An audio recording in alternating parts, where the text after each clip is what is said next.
Hi guys, this is Rice on Red with another What If. This will be what I'm taking the power of Archie Sonic, a video game Sonic Part 7. Where we left off, we finished the hero versus villain test. Deku losing a shadow. Everyone begins to walk home until All Might calls Shadow, basically telling him he wants to talk over some food. When All Might's done talking, Shadow leaves, basically going home to Melissa so he can run the test again. While Melissa's on the computer, she talks to Shadow, asking how many transformations do you have? Shadow tells her, I don't know. And I don't know what it's going to do to me either. Melissa tells him, well, it's only one way to find out. After Shadow's done fixing his cuff, Melissa begins to type on the computer, and when she's done, she looks at it, telling him that's interesting. Shadow looks at Melissa and asks, what's interesting? Melissa tells him that transformation, your golden transformation, the numbers is higher than it was last time. Shadow looks at his hand, saying, so I'm getting stronger then. I guess you have 2 forms and a half, I guess. Shadow tells her, I don't know. I think I have more, but I just don't know how to unlock it yet. Melissa tells him, you think you have more transformation? Shadow tells her, I'm not fully sure. I don't know. I can just feel it, that there's more to come. Melissa tells him, sure, I think we're done for today. We cut back to Deku, Miles, and Knuckles. Knuckles looks at his time, telling him, wait a minute, you have a transformation? Miles tells him, yeah, his hair goes up and it starts to go golden. Knuckles tells him, wait a minute, your transformation makes you go gold? Deku tells him, well, it turned my hair blonde, so yeah. Knuckles tells him, I have the same thing too, but my hair doesn't go yellow. Tails looks at him, basically asking, wait a minute, so you have a transformation too? Deku tells him, that's pretty nice, but I think I have 2 transformations. Knuckles looks at him and tells him, stop lying. Deku tells him, it's true, I do have another transformation. I just don't know how to use it, though. Knuckles looks at him and tells him, if that is true, then where's your proof? Deku tells him, I don't know how to use that transformation, but my mom's seen it before. So you just swing by my house, my mom can just tell you what it looks like. Knuckles asks him, are you sure I can come over? Deku looks at him and tells him, sure, I just gotta give mom a heads up for then can come over. Miles pulls out his phone and calls Inko. A few minutes have passed. Miles hangs up the phone, telling him, alright, Knuckles, you're good to go. Deku tells him, see, you can come over and basically ask my mom about the transformation. Just make sure not to break anything, okay? Knuckles tells him, alright, that sounds cool. While they're walking, Knuckles looks at Deku, asking him, do you think the others have a transformation like that too, or a different one? Deku basically looks at him and tells him, what do you mean, the others? Besides you, the only 2 people I can think of that might have a transformation is Miles and that redheaded kid with the highlights in his hair. Maybe he has it, but other than that, I don't know about everybody else. Miles basically looks at Knuckles and asks him, do you think other people have a transformation like that? Knuckles looks at him and tells him, yeah, I think so. Knuckles looks at Deku, basically asks him, so when you think we're having our chance to fight our classmates again? Deku tells him, well, Sunday's gonna happen. But until then, we'll just have to wait. Besides, I want my rematch against him. Knuckles tells him, well, I'm still surprised that you lost. Does that mean he's faster than you now?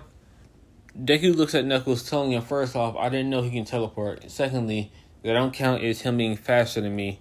If he can't beat me on a one-on-one foot race, that still means I'm the fastest. Knuckles looks at Deku confused, basically telling him, no, I think it means that he's faster than you if he can teleport. Before Deku can say anything, Miles chimes in telling him, well, there is a way we can fight each other and the other students from the other classes during the festival.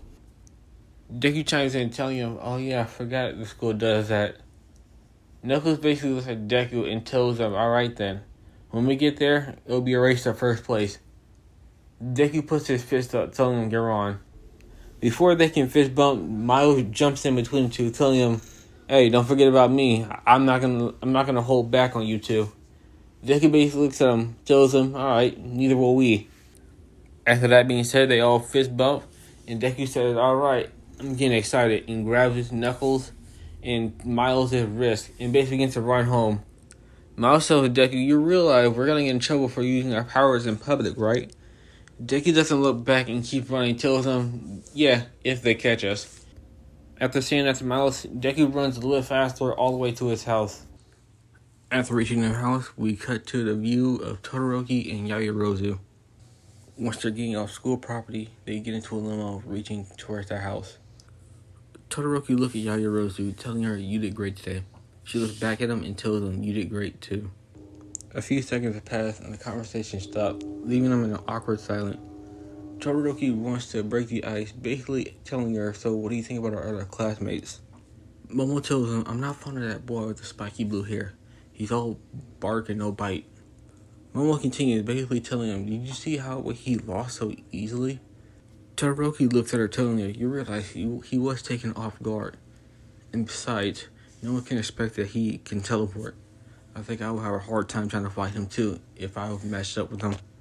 Momo tells him, "You're not wrong. Teleportation is a very hard thing to fight against. But still, he's too cocky for his own good. That will eventually get himself or someone else in trouble."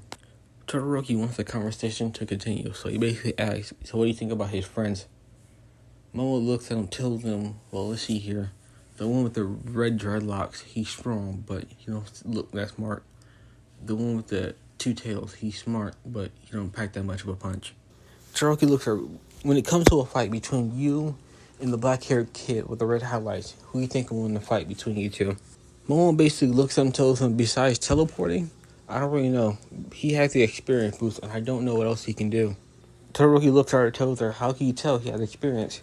She basically looks at him and tells her, "If you look in his eyes, look directly into his eyes, you can tell he has some experience." Todoroki sits back and looks up, basically putting his head on the back of the seat, telling Momo, "I've been feeling this weird energy for someone else. I think it's coming from the redhead." She says, "Wait a minute, are you talking about Kirishima?" Todoroki looks back at her and tells her, "No, the one with the dreads, hangs around with the spiky blue-haired boy." She basically sighs, telling him, "Maybe he's trying to scare you by showing off some bloodlust." Todoroki tells her, No, I know what bloodlust feels like. That wasn't it. It just felt so powerful. Not in a threatening way, just overall powerful."